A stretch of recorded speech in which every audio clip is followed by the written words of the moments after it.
The short version of this is that at one point I was living my dreams and things were going really well for me. And then everything changed in a moment. A man came to my house and my wife was outside, and for reasons unknown, he attacked my wife in broad daylight. I heard my wife scream from the attack, and so I ran after him.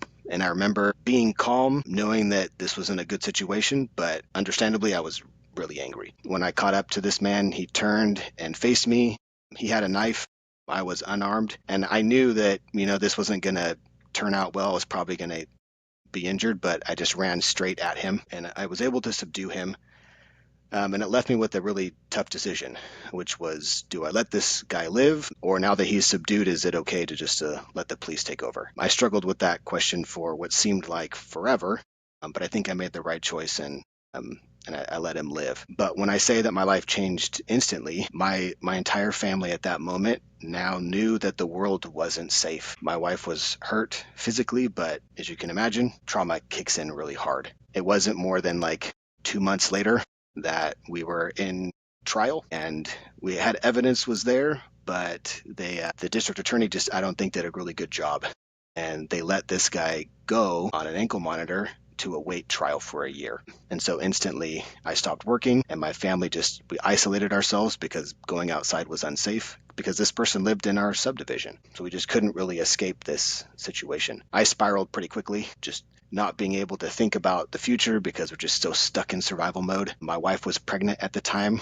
with our fourth child, and I just watched my dreams fall away. And to make a long story short, after my son was born, this gentleman did go to jail, but life just wasn't good. I sort of lost my wife to depression, and she just disassociated. But the continuation was, I was such a burden on my family, and this situation just wasn't good. So I was going to kill him, and then I was going to take my own life. Wow.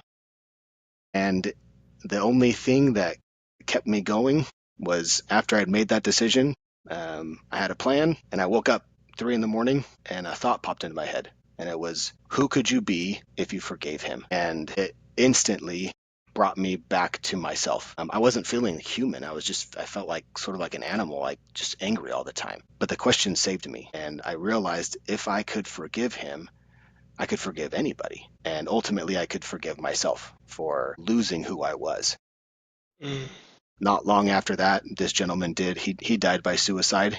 And I think the greatest blessing from that was weird, because I felt relief because he wasn't here anymore, and that danger was gone, but also just immense sadness for his family. And I know that if he had done that before I forgave him, I wouldn't understand forgiveness like I do now.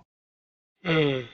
All that to say that I sort of shifted my life, and at work they gave me this really cool job title, which is the dream manager, because I'd been stuck. I've been stuck in survival mode. I just couldn't think beyond tomorrow, and now I had freedom. I could think beyond tomorrow, and I could start to dream again and think about things that were amazing.